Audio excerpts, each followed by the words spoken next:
Electric cars. They're quieter, more efficient, less prone to breakdown, better for the environment, and better for your hip pocket. Plus, the technology inside them isn't even new.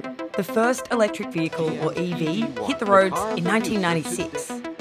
So, if these battery-powered people movers are so much better than their petrol-fueled counterparts, why on earth aren't we all just driving electric cars? The Australian transport sector, that's all our cars, trucks and buses, makes up a whopping 19% of our total carbon emissions. The question is, how are we going to reduce transport emissions down to zero? And the only way we can do it is to have road vehicles that have zero emissions, and that is your electric vehicles. The big problem is the market for electric vehicles in Australia is tiny. Last year, only 5,875 EVs were sold. That's out of over 1 million vehicles in total. We are labelled as one of the laggards in terms of the uptake of electric vehicles. When you look at the statistics, you can see why. At the moment, the price barrier is quite significant. And if you look at a Hyundai Kona, the electric Hyundai Kona was around about $65,000 and the petrol version was $40,200. That's right, they're expensive. But that's not the only thing stopping us from buying them.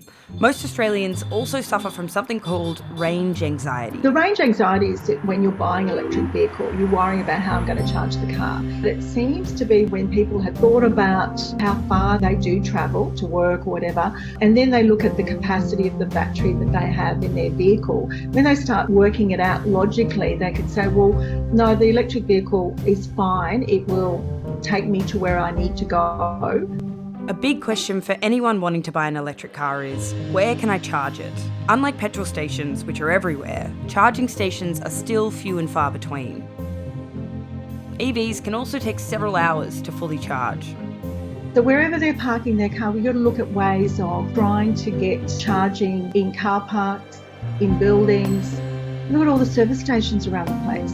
We've got to have the infrastructure and the planning in place now. We don't have a problem with electric vehicles. In fact, we've been facilitating the development of the infrastructure and the new technologies. But it's not going to tow your trailer, it's not going to tow your boat, it's not going to... A lot of these problems could be fixed if the federal government got in on the action. Just imagine an NBN-style rollout of electric vehicle charging stations. Or if the government removes stamp duty from electric cars, or really just any of the other incentives on the table.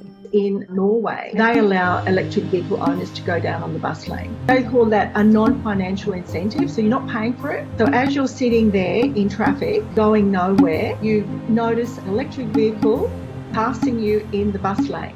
What a great way to advertise an EV. Now, the Morrison government has promised an electric vehicle strategy this year. Will Australia drive into the future or be stuck in the past?